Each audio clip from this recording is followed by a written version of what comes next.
முல்லைத்தீவு புதுக்குடியிருப்பு தேவிபுரம் காட்டுப்பகுதியில் கசிப்பு உற்பத்தி நிலையம் முற்றுகையிடப்பட்டுள்ளதுடன் ஒருவர் கைது செய்யப்பட்டுள்ளார். புதுக்குடியிருப்பு போலீசார் அதிரடி நடவடிக்கையை மேற்கொண்டு கசிப்பு உற்பத்தி நிலையத்தை முற்றுகையிட்டுள்ளனர். இதில் 8 பேரல்களில் 1280 லிட்டர் கோடா கான்களில் தயாரிக்கப்பட்ட 100 லிட்டர் கசிப்பு மேலும் சுருள் ஒன்றும் கைப்பற்றப்பட்டுள்ளதாக போலீசார் தெரிவித்துள்ளனர். அத்துடன் தேவிபுரம் பகுதியைச் சேர்ந்த 23 வயதுடைய இளைஞர் ஒருவரும் கைது செய்யப்பட்டுள்ளார். சந்தேக நபர் கடந்த 3 மாதம் கசிப்பு உற்பத்தியில் ஈடுபட்ட போதும் கைது செய்யப்பட்டு நீதிமன்றத்தில் முற்படுத்தப்பட்டு தண்டனையும் வழங்கப்பட்டுள்ளது என தெரிவிக்கப்படுகின்றது. முன்னாள் ஜனாதிபதி மஹிந்த ராஜபக்ஷவுக்கு வழங்கப்பட்ட குண்டு துளைக்காத வாகனமும் ஒப்படைக்கப்பட்டுள்ளதாக முன்னாள் ஜனாதிபதியின் ஊடக பேச்சாளர் வழக்கறிஞர் மனோஜ் கமகி தெரிவித்துள்ளார். அதன்படி முன்னாள் ஜனாதிபதியின் பாதுகாப்பு பணியாளர்களின் பயன்பாட்டிற்கு தற்போது ஒரு வாகனம் கூட இல்லை என்றும் குறிப்பிட்டுள்ளார். முன்னாள் ஜனாதிபதிகளின் சலுகைகளை நீக்கும் மசோதா சமீபத்தில் நாடாளுமன்றத்தில் நிறைவேற்றப்பட்டிருந்த நிலையில் மஹிந்த ராஜபக்ஷ தங்கியிருந்த உத்தியோகபூர்வ இல்லம் மற்றும் வாகனங்கள் ஆகியவை அரசாங்கத்திடம் மீள ஒப்படைக்கப்பட்டுள்ளமை குறிப்பிடத்தக்கது. தமிழக முதலமைச்சர் ஸ்டாலினும் தமிழக வெற்றி கழகத்தின் தலைவர் விஜயும் எமது நாட்டின் நிலைமையில் உள்ள கச்சத்தீவை அரசியலுக்காக பயன்படுத்தினால் அவர்கள் இருவருக்கும் எதிராக கடற்தொழில் சமூகம் மிக விரைவில் ஒரு பாரிய போராட்டத்தை முன்னெடுக்கும் என வடக்கு மாகாண கடற்தொழிலாளர் இணையத்தின் ஊடக பேச்சாளர் அனலிங்க மனராசா எச்சரிக்கை விடுத்துள்ளார். யாழ்ப்பாணத்தில் உள்ள அவரது இல்லத்தில் நடைபெற்ற ஊடகவியலாளர் சந்திப்பிலேயே அவர் இவ்வாறு தெரிவித்துள்ளார். ஹம்பகா மினுவாங்குடி வீதியில் உள்ள வீதியவத்த சந்தியில் காலை இடம்பெற்ற விபத்தில் பாடசாலை மாணவர் ஒருவர் உயிரிழந்துள்ளார். வேகமாக பயணித்த லொரியொன்று கட்டுப்பாட்டை இழந்து பாடசாலை மாணவன் மீது மோதி பின்னர் ஒரு கார் மற்றும் ஒரு முச்சக்கர வண்டி மீது மோதியுள்ளது. விபத்தில் பலத்த காயமடைந்த பாடசாலை மாணவன் சம்பவ இடத்திலேயே உயிரிழந்துள்ளார். விபத்தினை ஏற்படுத்திய லொரியில் மதுபான போத்தல் ஒன்றும் இருந்ததாக தெரிய வருகின்றது. காற்றுடன் கூடிய மழை காரணமாக யாழ்ப்பாணத்தில் 3 குடும்பங்களைச் சேர்ந்த 14 பேர் பாதிக்கப்பட்டுள்ளதாக மாவட்ட அனர்த்த முகாமைத்துவ பிரிவின் பிரதிபலிப்பாளர் TN சூரியராஜா தெரிவித்துள்ளார். வேலனை பிரதேச செயலாளர் பிரிவுக்குட்பட்ட J28 கிராம சேவகர் பிரிவில் காற்றுடன் கூடிய மழை காரணமாக 2 வீடுகள் பகுதியளவில் சேதமடைந்துள்ளதுடன் 2 குடும்பங்களைச் சேர்ந்த 10 பேர் பாதிக்கப்பட்டுள்ளனர். சங்கானை பிரதேச செயலாளர் பிரிவுக்குட்பட்ட J169 கிராம சேவகர் பிரிவில் வீடு ஒன்றில் பகுதியளவில் சேதமடைந்துள்ளதுடன் 4 பாதிக்கப்பட்டுள்ளனர். யாழ்ப்பாணம் நல்லூர் பகுதியில் உள்ள வீடொன்றில் 50 லட்சம் ரூபாய் பெறுமதியுடைய வெளிநாட்டு பணமும் நகைகளும் திருடப்பட்ட நிலையில் இந்த குற்றத்துடன் தொடர்புடைய பிரதான சந்தேக நபர் கைது செய்யப்பட்டுள்ளார். நல்லூரில் உள்ள வீடொன்று இரவு வேளையில் உடைக்கப்பட்டு பெருந்தொகை வெளிநாட்டு பணமும் நகையும் அண்மையில் திருடப்பட்டிருந்தது. இது தொடர்பில் போலீசாரிடம் முறைப்பாடு வழங்கப்பட்டிருந்தது. விசாரணைகளை மேற்கொண்ட யாழ்ப்பாணம் போலீஸ் நிலைய குற்றத்தடுப்பு பிரிவு பொறுப்பதிகாரி கலும் மண்டார தலைமையிலான குழுவினர் நேற்றைய தினம் பிரதான சந்தேக நபரை கைது செய்ததுடன் அவரிடம் இருந்து பெருமளவு நகைகளையும் வெளிநாட்டு பணங்களையும் வெட்டுள்ளார்.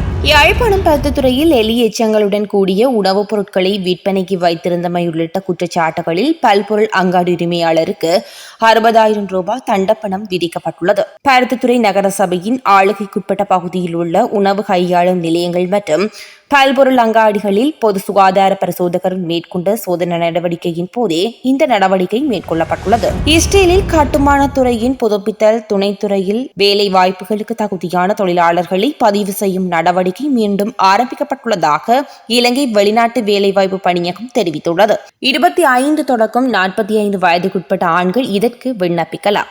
மேலும் அவர்கள் தேர்ந்தெடுக்கப்பட்ட வேலை வகைக்கு நல்ல அனுபவத்தை கொண்டிருக்க வேண்டும் என்றும் வெளிநாட்டு வேலைவாய்ப்பு பணியகம் தெரிவித்துள்ளது. யாழ்ப்பாணத்தில் உள்ள பாடசாலை ஒன்றில் தரம் 11 கல்வி கற்கும் மாணவனை ஆசிரியர் தாக்கியதில் மாணவன் யாழ்ப்பாணம் போதனா வைத்தியசாலையில் அனுமதிக்கப்பட்டுள்ளதாக தெரிவிக்கப்படுகின்றது. குறித்த மாணவன் சில நாட்களாக பாடசாலை வராத காரணத்தினால் காப்போதா சாதாரண பரீட்சைக்கு அனுமதிக்க முடியாதென ஆசிரியர் கூறியுள்ளார். பின்னர் குறித்த மாணவனை முழங்காலில் இறக்கவிட்டு தலையிலும் முகத்திலும் தாறுமாறாக தாக்கியுள்ளதாக தெரிவிக்கப்படுகின்றது. கொழும்பு கருவாத்தோட்டம் பிரதேசத்தில் நீண்ட காலமாக மசாஜ் நிலையம் என்ற போர்வையில் இயங்கி வந்த விபச்சார விடுதி இரவு சுற்றி வளைக்கப்பட்டுள்ளது. இதன்போது 9 தாய்லாந்து பெண்கள் உட்பட 10 பேர் கொழும்பு தெற்கு போலீஸ் குற்றப்புலனாய்வு பிரிவினரால் கைது செய்யப்பட்டுள்ளனர். போலீஸ் அதிகாரி ஒருவர் இந்திய பிரஜை போன்று மசாஜ் நிலையத்திற்குள் சென்று தகவல்களை திரட்டிய பின்னர் சந்தேக நபர்களை கைது செய்துள்ளனர். அப்போ அந்த பிரதானமான பிரச்சனைகள் ஒன்றுதான் விஷயம். அங்கு இருக்கின்ற எரிபொருள் சம்பந்தமான பிரச்சனை. எரிபொருள் நிரப்பு நிலையங்கள் கிடையாது, வங்கிகள் கிடையாது. அதே நேரத்தில் அங்கு செல்லுகின்ற எந்த ஒரு அரசாங்க துறையை சார்ந்த ஊழியர்களும் சரியாக வேலை செய்வதும் கிடையாது, நேரத்துக்கு செல்லுவதும் கிடையாது. அங்கே இருக்கின்ற பாடசாலைகள் எடுத்துக்கொண்டாலும் சரி, வைத்தியசாலைகள் எடுத்துக்கொண்டாலும் சரி, ஏனைய நிறுவனங்கள் எடுத்துக்கொண்டாலும் எதுவுமே சரிவர இயங்கவில்லை என்கின்ற குற்றச்சாட்டை அவர்கள் எங்களிடம் முன்வைத்தார். அது மாத்திரமல்ல, அங்கு இருக்கின்ற வீதிகள் புனரமைக்கப்படவில்லை, அங்கு இருக்கின்ற பஸ் வண்டி கிடையாது, பழைய பஸ் ஒன்று இன்னும் டக்கான் கொண்டு ஓடிக்கொண்டே தான் இருக்கின்றது. மக்களுடைய பிரச்சனைகளை கருத்தில் கொண்டு மக்களுக்கான ஒரு முடிவினை எடுப்பதற்கான யாரும் முன்வரவில்லை. அதனால் ஐயா, நீங்களாவது எதிர்வரும் காலங்களில் இந்த வேலைகளை செய்யுங்கள் என்று கேட்டுக்கொண்டார்கள். அப்போ அந்த வகையில் விசேடமாக அந்த பெருந்திருக்கல் அமைச்சராக இருக்கின்ற எங்களுடைய அன்புக்குரிய தோழர் பிமல் ரத்நாயக் அவர்கள், அது மாத்திரமல்ல, இந்த வடமாகாணத்தினுடைய அபிவிருத்தி தொடர்பாக நாங்கள் பேசுகின்ற பொழுது என்னையும் விட, எங்களுடைய பிமல் ரத்நாயக்கை விட எங்களுடைய ஜனாதிபதி அனுரகுமார் திசாநாயக் அவர்கள் இது தொடர்பாக கூடுதலாக கரிசனையும் அக்கறையும் காட்டுகின்றவராகும்.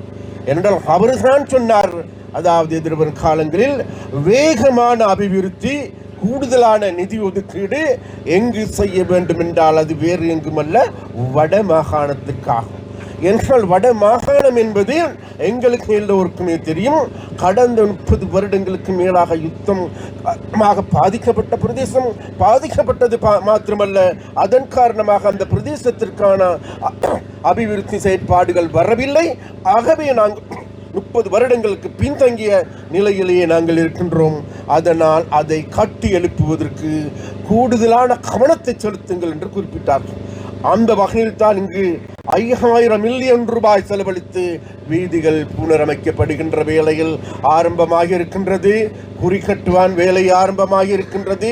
இங்கு இருக்கின்ற வீதி போக்குவரத்து அமைச்சினுடைய எங்களுடைய வடமாகாணத்தினுடைய தலைவராக இருக்கின்ற திருவாளர் குருஷ் அவர்கள் குறிப்பிட்டார்கள், இந்த வீதியை நாங்கள் வேகமாக செய்து முடிப்பதற்கான நடவடிக்கைகள் எடுக்கின்றோம் என்று குறிப்பிட்டார்கள்.